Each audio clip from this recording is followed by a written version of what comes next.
Hello, my name is Peter Murphy. I'm purchasing manager here at Campbell's Prime Meat. I look after the delicatessen lines.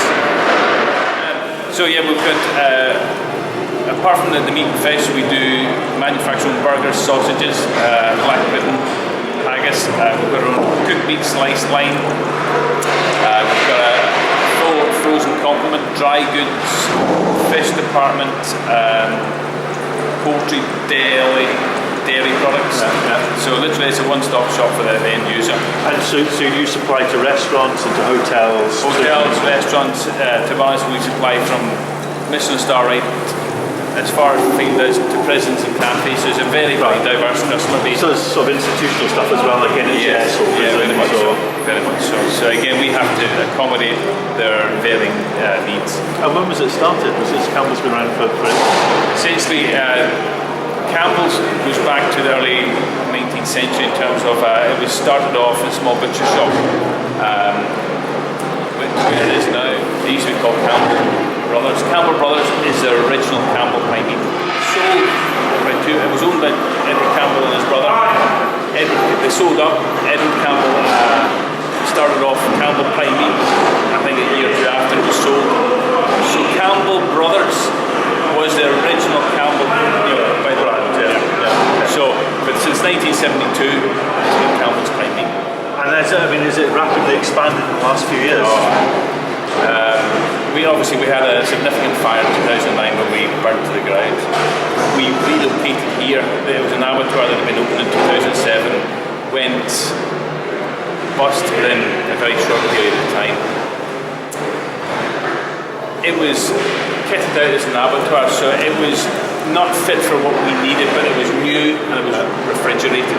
So from that point of view, we spent a significant amount of money kitting it out in terms of making it workable for us, because we were kind of lost where to go.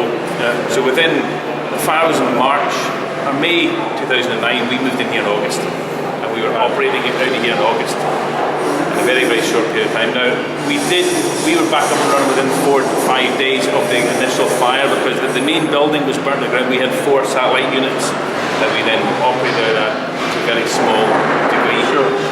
So, to answer your question, yes, since the fire we obviously took a dip in turnover. We've exceeded that. We've exceeded where we were pre-fire, and we're just going from strength to strength. Why is that? Is that because you've moved into these premises which are better suited, or has there been structural changes in the industry? As a one-stop shop, it's convenient, and it's convenient for the end user. One phone call, they can get a wide range of products. Everything from £10 a mince to 500 saddles of lamb to 600 pork chops or whatever. For example, I had one customer last night took the equivalent of half of 3/4 of a pallet of male duck legs, just like that.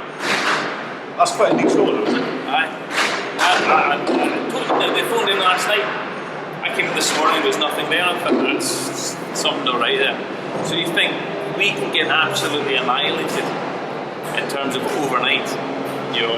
I'm sitting, for example, chicken breasts. We probably sell in excess of about 25,000 chicken breast pieces a week.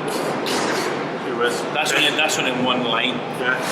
So, and that can, some nights you can sell 2,000, some nights you can sell 12,000 in one night. So we have to accommodate these peaks and troughs of demand. So is it as much about the logistics, it's about supply chains as it is about it's about sourcing, and it's about ensuring the customer has what he needs when he orders. Now, as much as I'd love to say we do it all the time, the scope, the range, the volume, it's very hard to forecast what you're going to be selling or what you're going to get a phone call for that night. So, but we try and cover it. We're very much hand to mouth. Whatever the customer wants, we'll do it.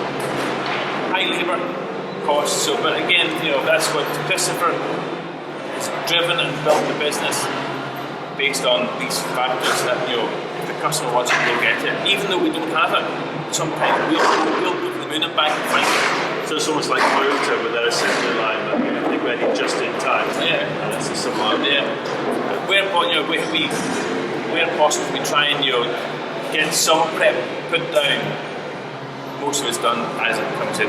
in terms of order wise. And so someone, if I had a restaurant and I phoned up this evening at 10 o'clock and said I need X, Y and Z, you would have it in my restaurant by... Following day.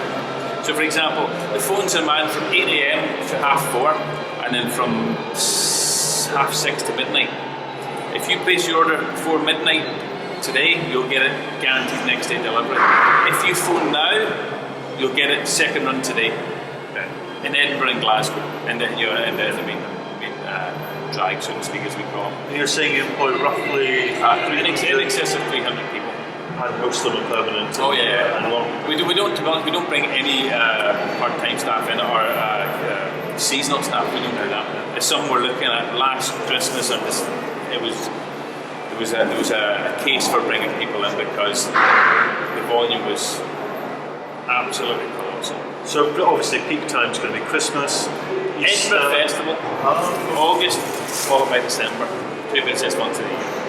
And I've been here 5 years, and every year it's just getting busier and busier. Over the last 3 years, we have beaten successfully the highest turnover ever set. So for example, in the 42 years of the company, 3 years ago we beat the record, then we beat it 3 months later, then we beat it 3 months later in terms of turnover. Each quarter you were growing faster. So Christmas there, we beat last Christmas's turnover. So December 14 against December 13 turnover, we obliterated it, which is significant. And what are you taking share? Are you building the market, or It's a bit of both. We've got more customers, more existing customers buying more products. So it's. I don't know exactly. I haven't drilled into it. I'm not privy to exactly where, but a lot from what I've heard, most is down to existing customers buying more. Okay. So from that point of view, as I said, literally, and that's why I'm showing you that. It's just a wee snapshot. As I said, we're in the process of the very end room. We're turning that into a retail line.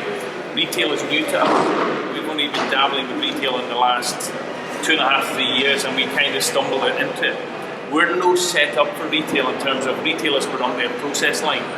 We're very much hand to mouth here, so the two don't go hand in hand. So we've now realised that we need various different bits and pieces. So as I said, we've built extension. We've just bought 150 grand worth of new equipment for packaging.